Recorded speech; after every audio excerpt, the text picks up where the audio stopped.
La palabra de Dios, vamos a ir leyendo esa cita versículo a versículo, ¿verdad?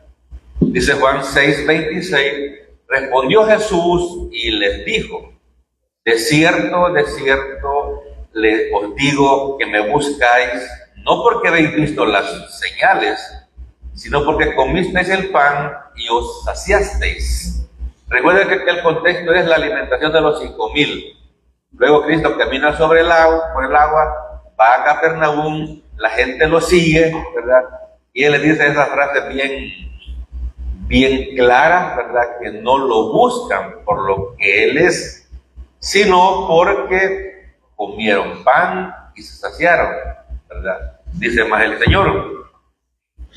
Trabajad, no por la comida que perece, sino por la comida que a vida eterna permanece, la cual el Hijo del Hombre os dará, porque a este señaló Dios el Padre. Obviamente, el verbo trabajar, ¿verdad? No se está hablando en sentido literal, sino que figurado. Busquen la vida eterna, busquen a Dios, busquen tener una relación con Dios. Eso se refiere al verbo trabajar, ¿verdad? Dijo Cristo, trabajen no por la comida que perece, sino por la comida que a vida eterna permanece, ¿verdad? La cual el Hijo del Hombre os dará, porque a este señaló Dios el Padre. Recuerde que esta gente, hermano, estas personas son inconversas. Posiblemente eran más de 5,000, o sea, más de los que alimentó, más otra gente que se dio cuenta de la alimentación, buscó a Jesús, ¿verdad? A Jesucristo. Por eso dice él, trabajen, no por la comida física, ¿verdad? Trabajen por la comida espiritual, quiso decir. 6:28. Entonces le dijeron, ¿qué debemos hacer para poner en práctica las obras de Dios? El ser humano con su mente religiosa preguntando qué tiene que hacer para agradar a Dios. La respuesta de Cristo fue, respondió Jesús y les dijo, esta es la obra de Dios, que creáis en el que Él ha enviado. El ser humano piensa en hacer y Cristo le contesta que tiene que creer, ¿verdad? Acuérdense que el verbo creer es sinónimo de fe. Y dice Hebreos 11:6 que sin fe es imposible agradar a Dios y que es galardonador de todos aquellos que le buscan. Muy bien. 6:30. Le dijeron entonces, ¿qué señal, pues, haces tú para que veamos y te creamos? ¿Qué obra haces? Típico de un incrédulo, ¿verdad? Él está pidiendo señales a Cristo Jesús, ¿verdad? Sabiendo que él había multiplicado los panes y que mucha gente comió y se sació. Pero bueno, así es el humano. ¿Qué señal hacen? Entonces, esa pregunta se parece o es igual a la que le hizo un fariseo en otra ocasión a Cristo Jesús. Y este es el contexto. Entonces respondieron algunos de los escribas y de los fariseos, diciendo, Maestro, deseamos ver de ti señal. Estamos en Mateo y estamos en Juan y eso está en Mateo, ¿verdad? Los fariseos le preguntaron, Maestro, deseamos ver de ti señal, ¿verdad? Cristo muy atento le contestó. Él respondió y les dijo, la generación mala y adúltera demanda señal, pero señal no le será dada, sino la señal del profeta Jonás. ¿Entendió usted la señal? Si usted ha leído la Biblia, entendió la señal, ¿verdad? Y fíjate cómo le contestó a esos religiosos, la generación mala y adúltera, ¿verdad? Es porque andaban tras otros dioses, generalmente el dios religión o el dios dinero, ¿verdad? Demanda señal, pero señal no le será dada sino la señal del profeta Jonás. Como eran lentos para aprender, Cristo les explica la señal. Porque como estuvo Jonás en el vientre del gran pez 3 días y 3 noches, así estará el Hijo del Hombre en el corazón de la tierra 3 días y 3 noches. Bueno, no les dice todo, ¿verdad? No les dice todo lo que así va a estar el Hijo del Hombre 3 días y 3 noches. Se refiere a su muerte y resurrección, por supuesto, ¿verdad? Entonces, Cristo Jesús agrega más hablando acerca de la soberanía de Dios y de la responsabilidad humana para buscar a Dios. Fíjese. Los hombres de Nínive se levantarán en el juicio con esta generación y la condenarán, porque ellos se arrepintieron a la predicación de Jonás, y he aquí más que Jonás en este lugar. En ese versículo se enfatiza más la soberanía de Dios o la responsabilidad del hombre. En la soberanía de Dios. Dios decidió en su gracia salvar a Nínive a través de la predicación de Jonás. Dios es soberano, ¿verdad? Y Él decide qué hacer. Pero fíjense en el siguiente versículo. La reina del sur se levantará en el juicio con esta generación y la condenará, porque ella vino de los fines de la tierra para oír la sabiduría de Salomón, y he aquí más que Salomón en este lugar. Ese versículo enfatiza más la soberanía de Dios o la responsabilidad humana. ¿Ah? La responsabilidad humana. Es ahí donde los amigos neocalvinistas agarran estos versículos, ¿verdad? 41, para enfatizar su doctrina. Pero el 42 le bota el argumento, porque vemos que la reina de Saba viene, Saba es, ¿verdad? O Saba, la reina del sur. Viene desde los fines de la tierra buscando oír la sabiduría de Salomón. ¿Y qué dijo Cristo? He aquí más que Salomón en este lugar. Entonces, es ahí la responsabilidad humana para buscar a Dios, para trabajar por la comida que a vida eterna pertenece. Sigue el diálogo. Nuestros padres comieron el maná en el desierto, como está escrito, pan del cielo les dio a comer. Mire, estos tipos eran incrédulos, pero eran religiosos y sabían Biblia. Porque esta frase, pan del cielo, está en Salmos. Ya lo vamos a ver. Estos hijos de padres rebeldes dicen que en tiempos de Moisés la nación de Israel habían recibido el maná por 40 años. Ellos insinúan que Cristo iguale el milagro. Él dijo, ellos dijeron, nuestros padres comieron el maná. Y estos padres eran obedientes a Dios, hermano. ¿Cómo eran? Como los de Jerusalén. Sí, eran renegones, eran protestantes. Eran protestantes. Este maná, porque Dios no da carne. ¿Ah? ¿Me entienden? Entonces, esos padres eran unos señores rebeldes, ¿verdad?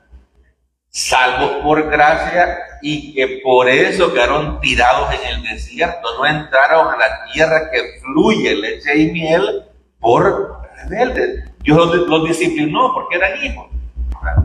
Pero bueno, dice el Salmo 78, 24. E hizo llover sobre ellos maná para que comiesen, y les dio trigo de los cielos, pan de nobles comió el hombre. Pues ese salmo mencionaron a esos individuos, ¿verdad? De volada sabían algo de Biblia, ¿verdad? Juan 6:32.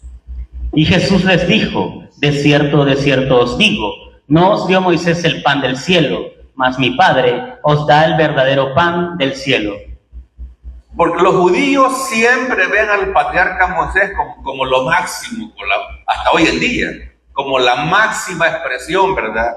Y Cristo les aclara, no fue Moisés que les dio el pan del cielo, fue mi papá, ¿verdad? Fue papá Dios. El maná que Dios proveyó era temporal y una sombra del verdadero pan que Dios les ofrecería, que es Jesucristo, el único que da vida espiritual y eterna a los que creen. ¿Se da cuenta cómo hay muchas figuras en el Antiguo Testamento que señalan a Cristo? Ese es el método de Dios. De hecho, toda la Biblia habla de Cristo. Nada más que en el Antiguo Testamento aparecen figuras, nada más. Figuras.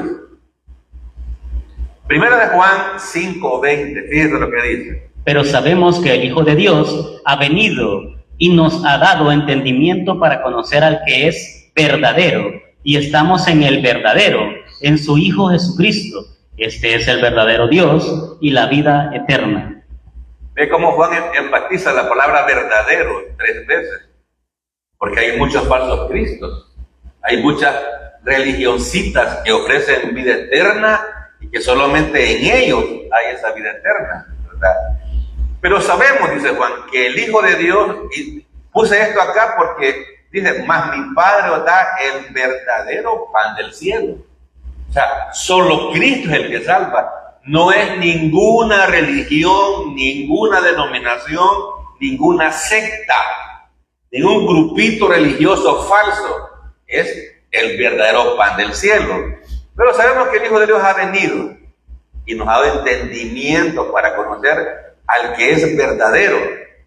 Y estamos en el verdadero.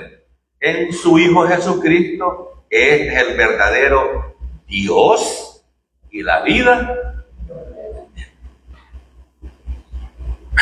Así es Juan, hermano. Por eso le llaman Juan el teólogo. Porque ningún evangelio, ningún apóstol que escribió con la profundidad que Juan, ¿cómo se llama? Escribió.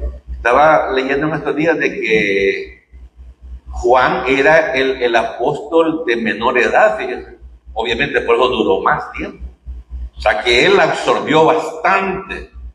Imagínate a un joven, bueno, a Pedro, 50 años aproximadamente, y con muchas malas mañas, ¿me entiendes, verdad? Malas mañas. Y un joven de unos 20 años, tipo Juan, pues. Entonces Juan absorbió, por eso él tenía la capacidad de decir esas profundidades doctrinales. Este es el verdadero Dios y la vida eterna. Ningún apóstol habló con esa contundencia. Juan 6:33. Porque el pan de Dios es aquel que descendió del cielo y da vida al mundo. Sí.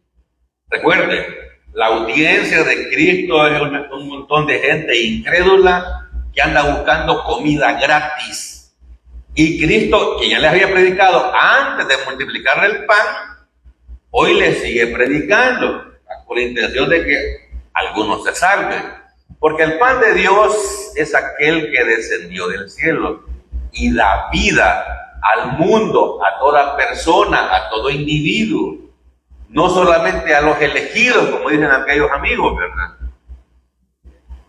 El pan redentor, divino y espiritual de Dios es Jesucristo, aunque la muchedumbre continúa pensando en pan material. Sí.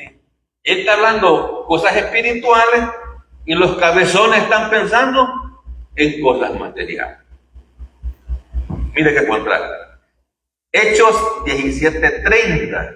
Pero Dios ahora manda a todos los hombres en todo lugar que se arrepientan, por cuanto ha establecido un día en el cual juzgará al mundo con justicia, por aquel varón a quien designó, dando fe a todos con haberle levantado de los muertos. Dios manda a todos los hombres, no solamente a los elegidos. Él quiere que toda la gente se salve, pero no toda la gente se va a salvar, porque hay personas que constante y claramente rechazan la salvación por fe sola. Ellos quieren hacer algo, quieren colaborar algo en su salvación. Juan 6:34. Le dijeron: Señor, danos siempre este pan. Estos tipos no eran interesados, eran interesadísimos, ¿verdad? Señor, danos siempre, danos 40 años ese pan, Señor, para mientras nos morimos. Entonces, cosas materiales, tipos inconversos buscando a Cristo Jesús. La evidencia de la ceguera de la multitud, que pensaba en algún tipo de pan material y no lograba entender el significado espiritual que señalaba a Jesucristo como ese pan. Por eso Cristo les dijo esto, ¿verdad?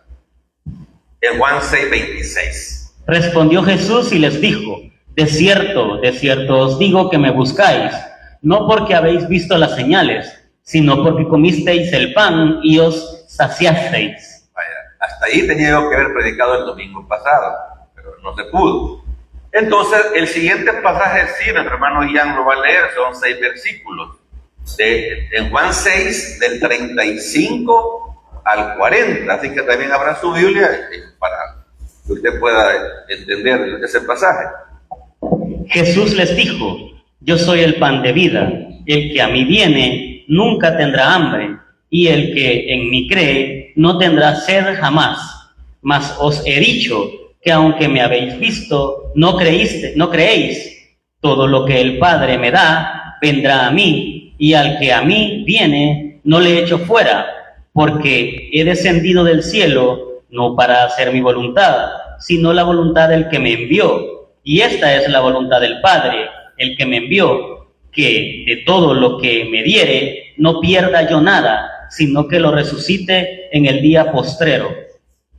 Y esta es la voluntad del que me ha enviado, que todo aquel que ve al Hijo y cree en él, tenga vida eterna, y yo lo resucitaré en el día postrero. Fíjense bien que los dos últimos versículos, o sea, el 39 y el 40, hablan específicamente de resurrección. Es una doctrina muy, muy interesante que algún día lo vamos a estudiar detenidamente. Entonces, el Señor Jesucristo es el verdadero pan espiritual y redentor. Y cuando uso la palabra redentor me refiero a un pan que da vida eterna. Dice el versículo 35, 6:35. Jesús les dijo: yo soy el pan de vida, el que a mí viene nunca tendrá hambre, y el que en mí cree no tendrá sed jamás. Ajá.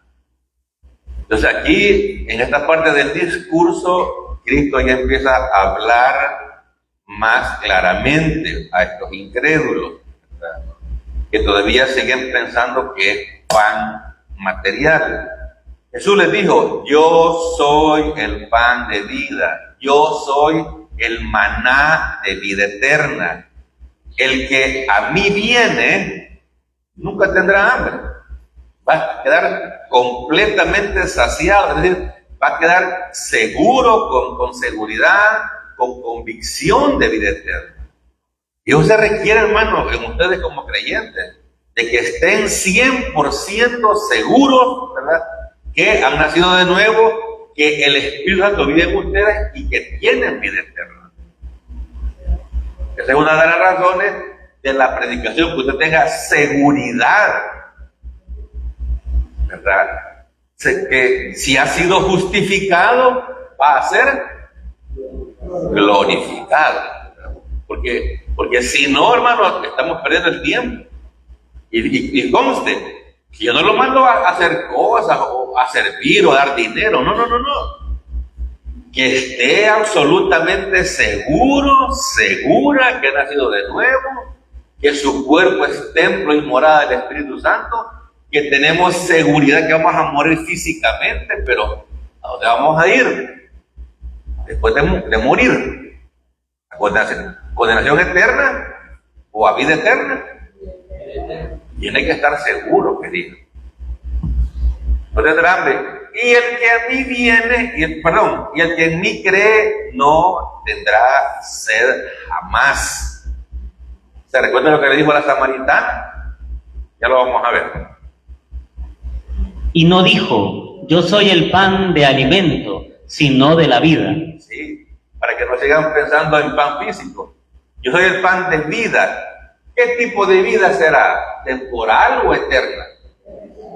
Mire, y el Señor ni se molesta en ponerle adjetivo a la vida, pues, porque se sobreentiende que está hablando de vida eterna. Luego, el que viene a mí, esto es, el que cree en mí. Otra vez, Cristo jugando con los verbos. Trabajar, dijo allá, aquí dice, el que viene en mí, es decir, el que cree en mí, el que ha puesto la fe en mí, el que ha puesto la confianza en mí, el que ha puesto la esperanza en mí, ¿verdad? El que a mí viene, ¿verdad?, es el que cree en mí. Jesucristo, el pan de Dios Padre, sacia el hambre de vida eterna del ser humano. Por eso le digo, ¿verdad? Mire, hermano, si usted, mire, ¿cómo se lo digo? Si las personas que vienen a esta iglesia, todos los que vienen acá, tuvieran seguridad 100% de vida eterna, no desertarían de esta iglesia. ¿Sí? Porque si van por ahí, ¿qué les van a predicar? Un evangelio torcido, un evangelio adulterado. ¿Cómo que dice Pablo en Gálatas? Un evangelio pervertido, de pervertidos que predican solo por dinero, ¿verdad? Que no les importan las personas. No. Tal vez aquí dicen algunos, ya aburre con lo mismo. No, es que estoy interesado en que usted tenga vida eterna, que no venga a perder el tiempo. No vaya para la playa ya con el verdugo, ¿ves? A ver. Pues sí. O sea, ¿y cuántos cultos más necesitan para tener seguridad de vida eterna? ¿Ah? Sí, además que no lee usted en su casa. Además nunca pregunta cuestiones bíblicas. Mira, tan enredada que es la Biblia, hermano. Usted nunca pregunta nada. ¿Verdad? Yo cuando estaba nuevo, le preguntaba a mi pastor, más que ahí iba a comprar comida de mi mamá, ahí aprovechaba y le preguntaba. Y ya con el año que me puse a predicar, le pedía prestado los comentarios bíblicos para predicar. Y ahí fue cuando empecé a entender que si yo no sabía algo, yo debía buscarlo, debía de investigar, trabajar por la comida, que a vida eterna permanece. Porque a veces lo que él me decía, decía como que se lo acaba de la manga de la camisa, porque él estaba también en su rollo, ¿verdad? Es más, él mismo se enojó cuando yo iba a recibir unas clases de Biblia por ahí, a las chaparrastiques, con el hermano Bonilla, ¿recuerdas? Me llamó y me regañó. ¿Qué estás haciendo ahí? Me dijo. O sea, yo tenía sed, simplemente. No, yo seguí. ¿Ah? Tal vez.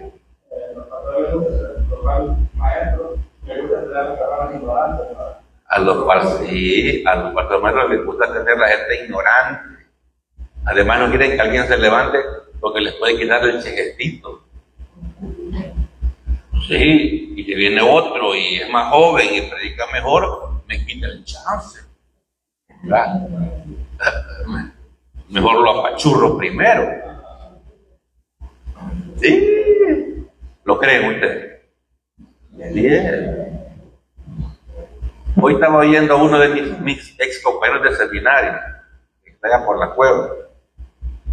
Me dio pena, hermano, 5 minutos. No, 3 minutos, 2 minutos. Típico, ¿verdad? ¿Por qué no le predica el evangelio a esa gente? Porque los hermanos que tan generosas ofrendas no pueden quitar del pastor. Y como él de eso vive completamente. Ese es el problema, que estos tipos vivianes se meten a vivir, ¿no? De lo que les da la iglesia, ¿no? Que se vuelven sirvientes de la gente adinerada de las iglesias. Esos son los patronos que están ahí sentados. Yo solo decía, y Cristo murió por los pecados. Y yo decía, maje, ¿a qué horas decís que Cristo murió por nuestros pecados pasados, presentes y futuros? ¿Qué cuesta decir eso, hermano? Si les cuesta a los comerciantes que están en los púlpitos, les cuesta decirlo, porque sus patrones se van a enojar. No predican el evangelio claro, dejan así, entre blanco y negro la cosa. Y aquí usted que recibe una educación espiritual clara, ¿no quiere estudiar? Maragancito. Venga el martes, hombre. Ya no mira la novela esa. Cristo regala al que pone la fe en él una fuente de agua que salta para vida eterna. Sí, Cristo regala al que pone la fe en Él, una fuente de agua que salta para Él. Pero dice Él, y no tendrá sed jamás. ¿Verdad? ¿Cómo se lo dijo a la samaritana? Sí, Juan 4:13.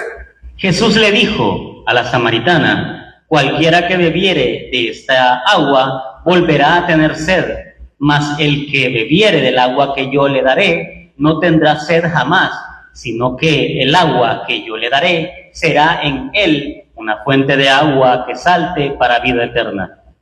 ¿Por qué cree usted que yo estoy predicando el Evangelio de Juan? Porque son sermones más evangelísticos. Mire, es lo que se hacía hace 50, 60 años. Porque se cree, o se creía, y yo creo, que ustedes son creyentes un poquito más débiles que los de la mañana.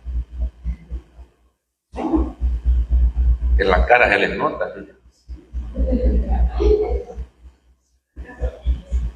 Y vienen unos y vienen otros en la tarde, ¿verdad? Y son creyentes un poco más débiles como los de la mañana. No es que sean maduros de la mañana, pero vienen un poquito más y ahí se confunden, ¿verdad? Se confunden. Y por lo menos esa gente hace el propósito de venir por la mañana por si no hay algún problema en la tarde y no recibe palabra de Dios, ¿verdad? Pero yo les conozco a ustedes. Les conozco a ustedes. No hablo mucho con ustedes, pero los conozco, ¿verdad? A través de la palabra. Pero les decía, aún a ellos les predico el Evangelio en la mañana, ¿no? Ustedes saben. Pero aquí siento yo que hay creyentes, ¿verdad?, que han pasado varios años y siempre muestran esa fragilidad. Como le digo, de repente usted no viene y se acaba la cosa. Se va para la iglesia, se va para Cuba, se va para hoy están subiendo al volcán los hermanos, ¿verdad? ¿Se ha fijado? ¿Verdad?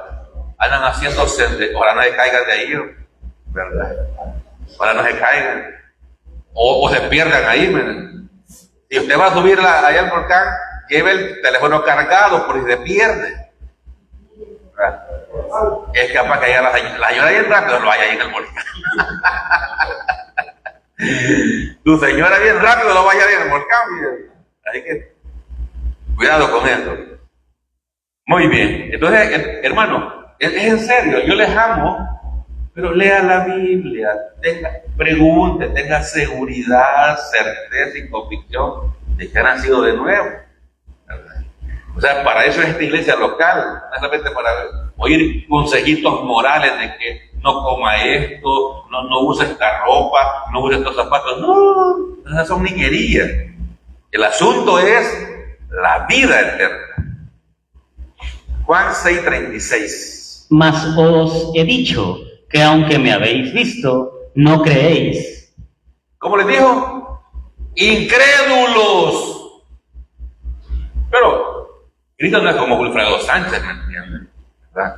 Él usa de elegancia y diplomacia y les dice: mas os he dicho que aunque me habéis visto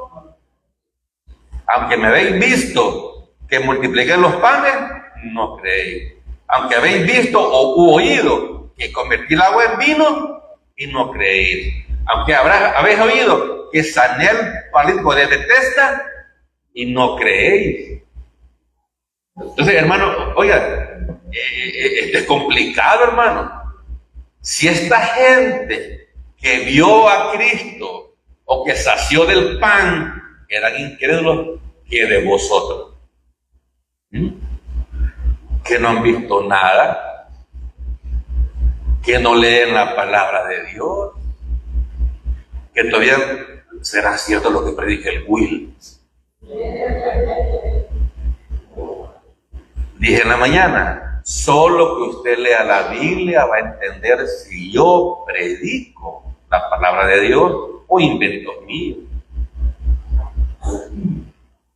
No, estoy aquí por fe, ¿verdad? Sí, quizás el Will predica el Giancarlo lee la Biblia, ¿verdad? Pero estará la explicación correcta, hermano, apegada a la Escritura. ¿Estará la interpretación que yo hago de la Biblia correcta? ¿Cuántos de ustedes cuando llegan a la casa en el transcurso de la noche leen lo que aquí se ha predicado? Ninguno. Porque es la costumbre. ¿Qué hacían los de Berea? Los de la iglesia de Berea.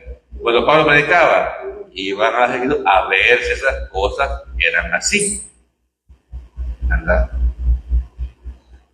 Y la gente, hermano, toda la gente que hoy estuvo en una iglesia, vamos a decir, evangélica, ¿verdad? ¿Cuántos fueron a leer en su casa la porción bíblica? Hay un individuo en una red social que pregunta de qué fue lo que predicó tu pastor el domingo. ¿Se acordarán el lunes de qué fue la predicación? Y él lo hace como un ejercicio espiritual sin saña, ¿verdad? O sea, si la gente puso atención, pues. Así que usted, si le preguntan, mira, ¿de qué prediqué yo? Usted diga, de la semita de Dios, de la salpora de Dios, de pan, el pan dulce de Dios. Más a la hora del café se va a acordar, hermano Will predicó del pan dulce de Dios, ¿verdad? Cuando vaya a tomar café en la tarde. Entonces, ustedes son incrédulos. Ustedes no han nacido de... No, Cristo le dijo algo.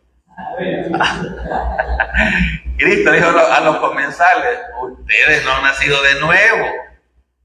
Ustedes me siguen porque quieren pan. Vosotros pues deseáis el pan del cielo, el mismo que tenéis a la vista, pero no lo coméis. Otra vez, no creen en mí, no lo coméis, aquí está el pan. Pero ustedes quieren pan físico, no quieren comer el pan de vida eterna. Ese es lenguaje figurado, por supuesto.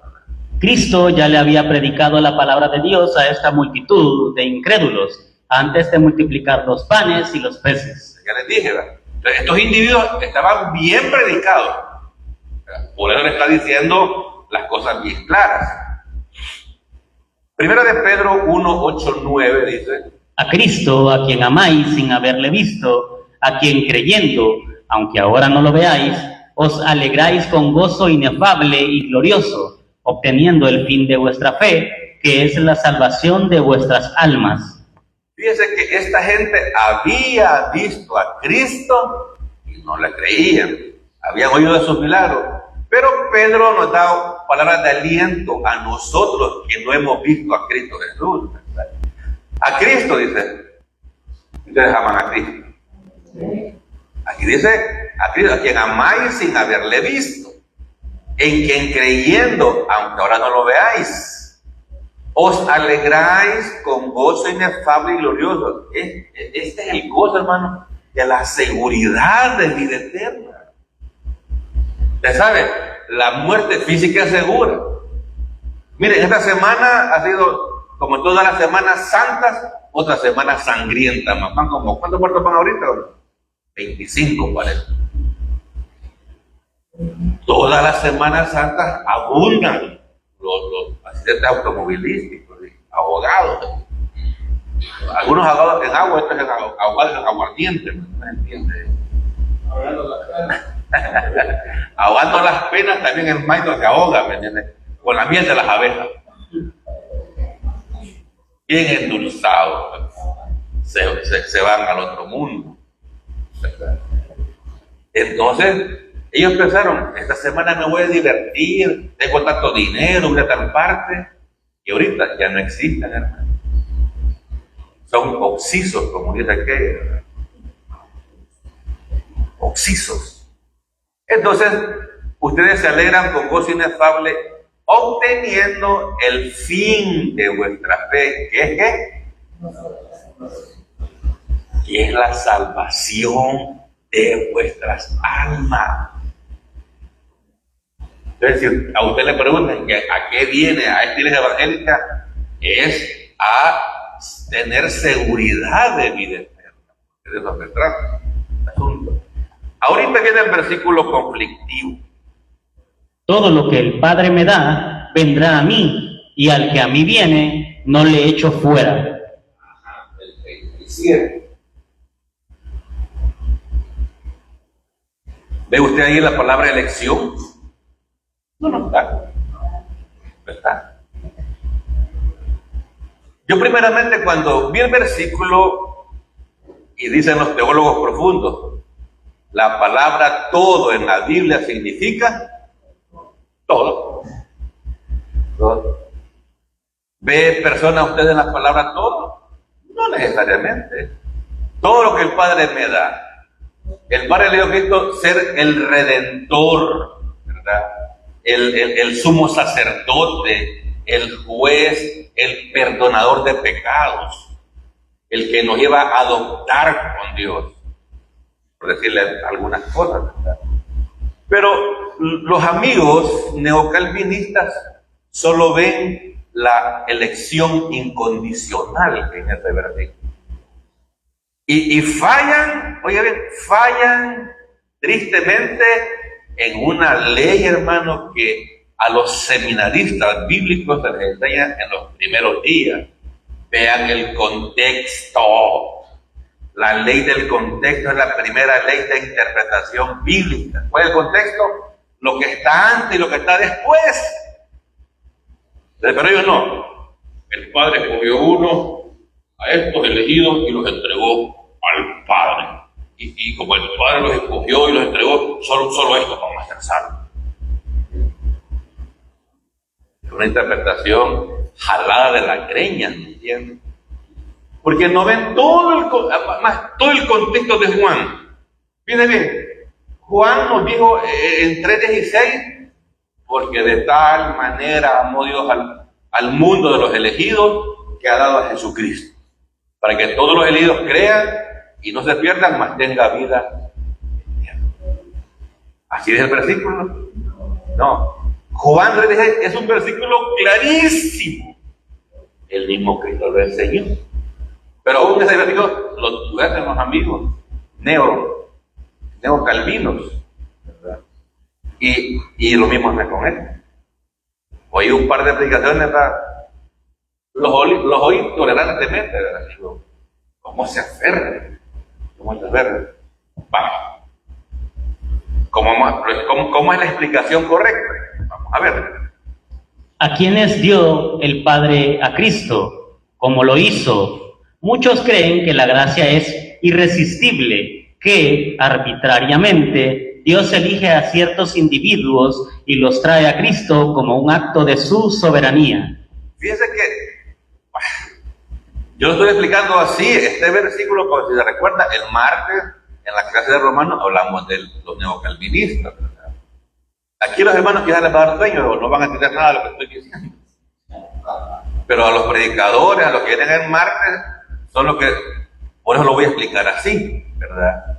No existe tal cosa de gracia irresistible. La gracia de Dios es general. Dios hace salir el sol sobre justos y también manda, dice en Hechos, que también Él manda la lluvia. O sea, Dios es bueno en esencia, hermano.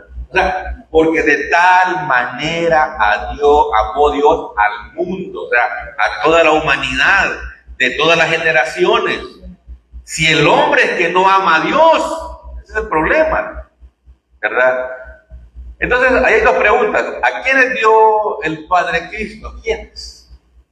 ¿Cómo lo hizo? Muchos creen, o sea, los hermanos neocalvinistas creen que la gracia es irresistible. O sea, que Dios lo tiene que atraer a la puerta.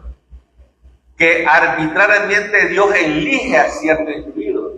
El Dios de los calvinistas es un Dios arbitrario, porque escoge a unos para salvación y a otros no. Bien. Y ahí donde les dicen algunos hermanos, entonces usted está hablando de doble predestinación. Dios predestina a unos para salvación y otros para... No. Es que Dios es bueno y Dios es justo. Dios le escoge a estos para salvación. Entonces les molesta que les digan que Dios destina a unas personas para condenación, lo cual no es cierto, pero ellos defienden esa doctrina. Entonces, que arbitrariamente Dios elige a ciertos individuos y los trae a Cristo como un acto de su soberanía. Dios es soberano, pero el ser humano es responsable. Bueno, aquí ha pasado mucha gente, 28 años, hermano. ¿Todos fueron salvos? No. Algunos hasta he oído que han dicho, es que ese Will predica la doctrina de Dennis Roxer, que a mí no me gusta. Lo que pasa es que para aprender doctrina de Romanos, yo cuando doy una lección, yo tengo que leer 15 páginas, hermano. Los días sábados estoy dando a los hermanos romanos con el método antiguo. Ya solo me falta lección 34 y 35, dos nada más. Entonces, para esa lección, yo he dado varias veces ese estudio. Siempre tengo que leer las 15 páginas. Porque soy un ignorante bíblico. Soy un aprendiz de pastor. Y soy duro. De disco duro. Tengo un buen disco duro, ¿verdad? Bien duro. Pues tengo que leer. Tengo que leer para ir a dar la clase, ¿verdad? Entonces, no son doctrinas del pastor Roxer. Son doctrinas bíblicas. Mire, esas son las verdaderas doctrinas de la gracia. Si usted busca en YouTube la doctrina de la gracia, ¿qué le va a aparecer? El tulipán, el tulip, los 5 puntos del ministro le van a aparecer. Así le llaman ellos. Esos no son doctrinas de la gracia. Pero bueno, aquí da la explicación más clara. Los versículos 44 y 45 claramente explican el proceso. El Padre dio la ley como ayo, tutor, para llevar a los judíos a Cristo. Hasta ahí. ¿Cómo dice Pablo en Gálatas que se usa la ley? Como ¿qué es un ayo? ¿Qué es un ayo, Alejandro? ¿Qué es un ayo?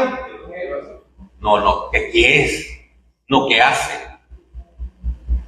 ¿Qué es un ayo? Hace bien a las abejas, hombre.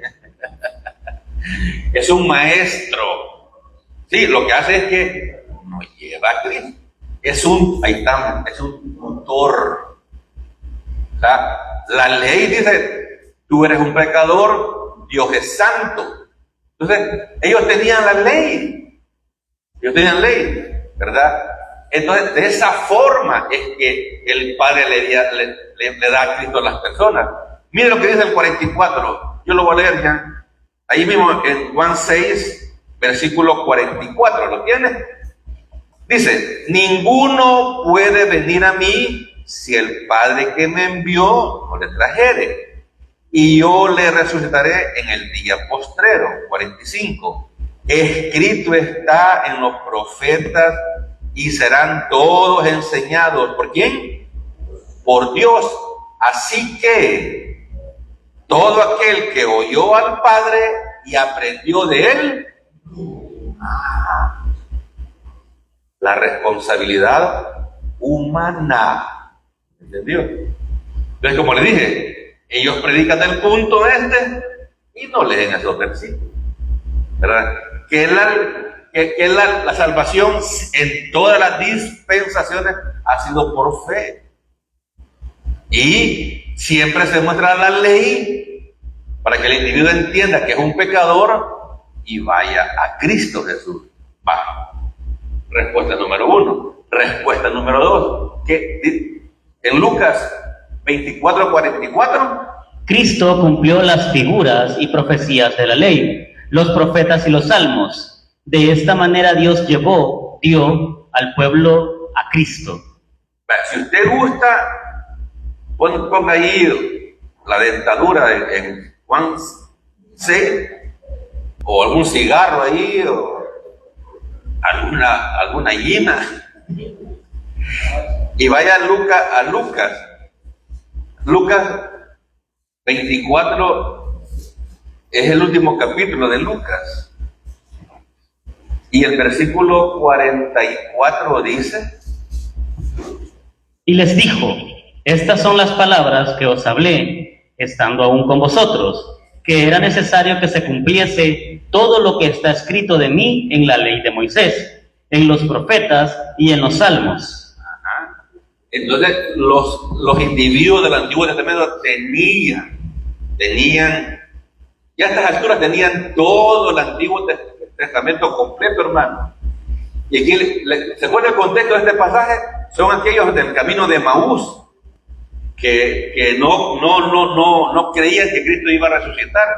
Entonces él les dice otra vez el 44, y les dijo, estas son las palabras que os hablé, estando aún con vosotros, que era necesario que se cumpliese todo lo que está escrito de mí en la ley de Moisés, o sea, los primeros 5 libros, en los profetas mayores y menores, y en los salmos. Hay salmos mesiánicos que hablan claramente de la muerte de Cristo, ¿verdad? Entonces, hermano, ¿cómo el Padre lleva a Cristo a los individuos? Por la ley, por la palabra de Dios. Entonces, ahí se les derrumba el argumento a estos señores. Y para clarificar más el punto, mire lo que dice la Biblia respecto a él. Pero Dios, habiendo pasado por alto los tiempos de esta ignorancia, ahora manda a todos los hombres en todo lugar que se arrepientan. Dios manda con su soberanía divina y universal, manda a todos los hombres. ¿Cómo va a pedir Dios a todos que se salven si Él solamente escoge a un grupo? ¿Verdad que sería absurdo, verdad? Pero ellos defienden muy bien su doctrina ante gente que no sabe defender la doctrina de la gracia. Ese es el punto. Ellos son bien estudiosos, casi tipo testigos de Jehová. Y nosotros, pensando en la playa, sol y chica. ¿A dónde voy a comer pupusas ahora? Casi no hay pupuserías abiertas hoy domingo. Eso estamos pensando. Dios manda ahora a todos los hombres en todo lugar que se arrepientan, que pueden salvarse siendo buenos, porque todavía es muy popular eso, ¿verdad? Mucha gente me dice, mira, ¿y vos tenés vida eterna? No, mire, yo siempre le oro a Dios. Gente que está en iglesia, no, mire, yo no me congrego, pero yo todos los días le oro a Dios, fíjense. Eso lo salva, hermano. La gente es religiosa. La gente es religiosa, ¿verdad? ¿Qué más dice Lucas en Hechos? Por cuanto ha establecido un día en el cual juzgará al mundo con justicia, porque aquel varón a quien designó, dando fe a todos con haberle levantado de los muertos. Señor juzgará al mundo. ¿Cómo va a juzgar? ¿Por qué Dios va a mandar al infierno a alguien que no ha elegido para salvación? Me gusta de ese tono, de mis años de joven, hace 3000 años casi. Fiestas en la jungla y lloviendo, ¿verdad? Y wow. Dios sería un Dios injusto en mandar al infierno a alguien que no lo ha elegido para vivir. Y Dios es bueno y justo. Otro versículo, rapidito. 1 Timoteo 2:3-6. Porque esto es bueno y agradable delante de Dios, nuestro Salvador, el cual quiere que todos los hombres sean salvos y vengan al conocimiento de la verdad.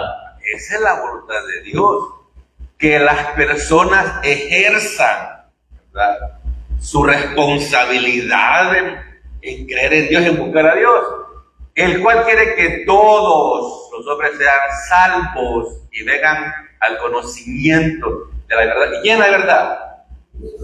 Cristo Jesús. Yo soy el camino, la verdad y la vida. Nadie viene al Padre. Mire, y Cristo lo invierte. No es lo que el Padre me da. No. Cristo es el camino. Nadie viene al Padre si no es mí. Por eso vino Cristo, porque Cristo conduce a la gente al Padre. Y dice más.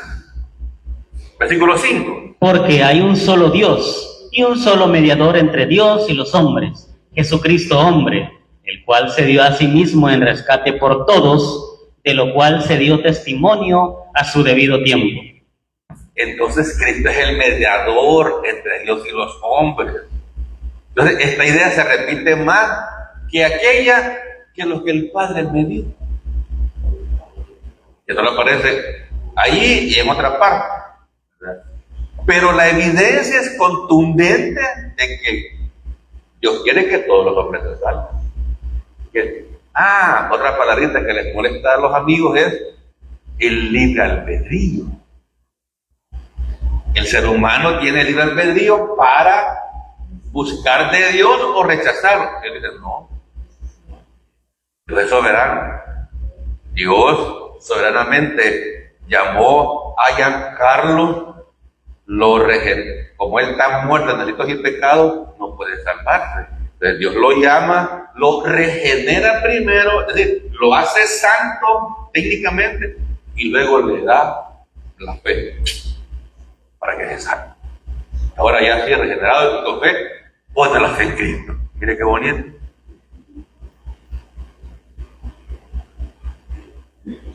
A mí me ha tomado horas de estar leyendo esto, hermano, para decirlo con palabras que ustedes entienden. Pero eso creen en un Señor. Eso creen en un Señor. Así que, pero la Biblia desbarata esos argumentos. Ya voy a terminar. 6:37. Todo lo que el Padre me da, vendrá a mí, y al que a mí viene, no le echo fuera. Todo lo que el Padre me da vendrá a mí y el que a mí viene no. Ahí el punto principal es de que el que es hijo de Dios nunca lo va a expulsar de su familia. Ese es lo importante del versículo, ¿verdad? Que el que viene a Cristo, ¿verdad? El humano puede abandonar a Cristo, pero Cristo no abandona al humano. Así como el hijo pródigo, ¿verdad? Se puede parar del tío, ¿me entienden?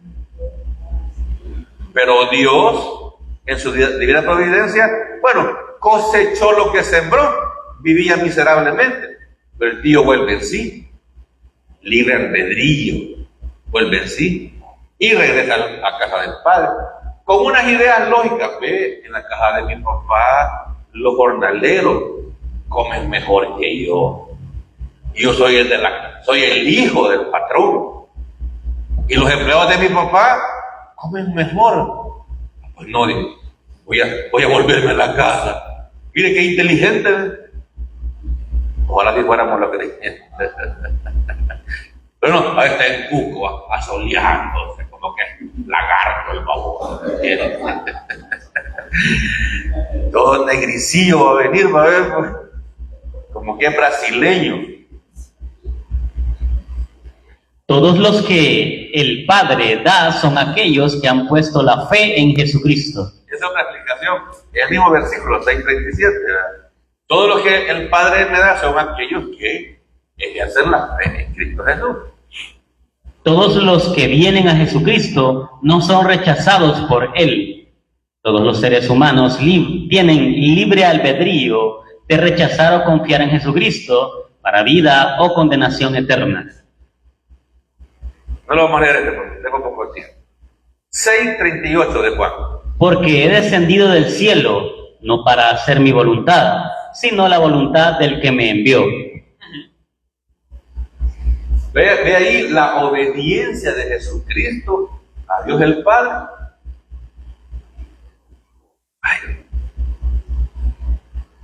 Porque he descendido del cielo no para hacer mi voluntad, sino la voluntad del que me envió. Cristo siempre estaba sujeto a su Padre. Cristo siempre era un hijo obediente a Dios el Padre. Jesucristo fue un hijo divino, especial y celestial, que siempre hizo la voluntad de Dios Padre. Filipenses 2:7 es conocido y dice, sino que se despojó a sí mismo, hablando de Cristo, por supuesto, ¿verdad? Tomando forma de siervo, hecho semejante a los hombres, y estando en la condición de hombre, se humilló a sí mismo, haciéndose obediente hasta la muerte y muerte de cruz. Fíjense que otro argumento contra los amigos calvinistas es de que, bueno, si Dios escogió a algunos, ¿para qué vino Cristo? Pues, si ya los había escogido, ya los había predestinado con mucha anticipación, ¿para qué vino Cristo? Ya estaban escogidos. ¿Verdad? Son argumentos lógicos, hermano, simplemente, donde se puede derrumbar esos argumentos. ¿Verdad? Imagínate, y hay gente ignorante que nos tilda a nosotros de calvinistas porque hablamos que la fe es suficiente para la vida eterna. Es que estamos empedrados de gente ignorante, hermano, de la vida. ¿Sí? Porque la vida de los calvinistas se anula la responsabilidad humana del evangelismo. ¿De qué? Del evangelismo. Buen punto. Miren, oír a un calvinista predicar de evangelismo es como decirle a Adán que le lleve un regalo a tu mamá el Día de las Madres. No, pues sí, lógico, ¿verdad? Si Dios ha escogido a algunos, ¿para qué evangelizar? Pues Dios es sabio y los va a traer con su gracia irresistible. Y me recuerdo que hace años el único pastor calvinista en San Miguel me regaló un libro, ¿verdad? De R.C. Sproul se llama. Y le dice R.C., porque se llama más bonito, R.C. Sproul. Y el último yo lo leí. Y el último capítulo expone su calvinismo, los 5 puntos calvinistas, y al final habla de evangelismo. Y digo, ¿qué dije? Mire, yo sabía muy poco de esa doctrina. Y digo, ¿y qué digo yo? Si todo lo que este tipo ha argumentado en los capítulos anteriores, en el último capítulo del libro, me manda a evangelizar. ¿Qué lógica tiene, pues? Si Dios los va a traer con su gracia irresistible. Absurdo, ¿verdad? Entonces, Cristo sufrió en la cruz, ¿verdad? Dios parece haber evitado el sufrimiento. Pero bueno, 6:39. Y esta es la voluntad del Padre, el que me envió, que de todo lo que me diere, no pierda yo nada, sino que lo resucite en el día postrero. Y usted tiene seguridad que al morir lo va a resucitar Cristo. Eso hemos venido, hermano. Porque sabemos que vamos a morir físicamente si Cristo no viene en los siguientes años. Que sí está cerca, sí. Esa guerra se puede complicar. Y vieron ustedes a una señora de asuntos espirituales de la Casa Blanca que esta semana dijo que el presidente actual de los Estados Unidos era igual a Cristo.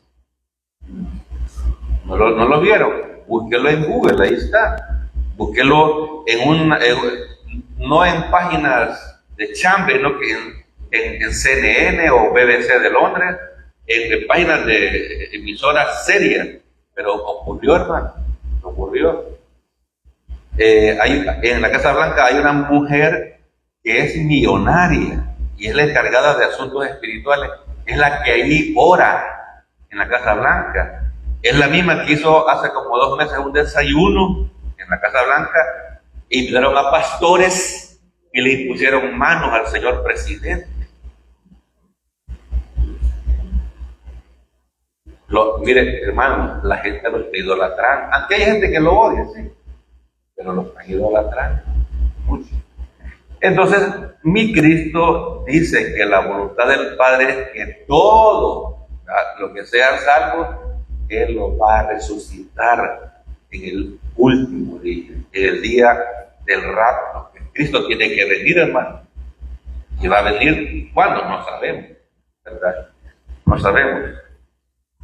Todo creyente justificado por la fe sola en Jesucristo solamente nunca va a ser condenado, sino que será resucitado por el mismo Redentor. Todos los justificados van a ser glorificados. Romanos 8:11.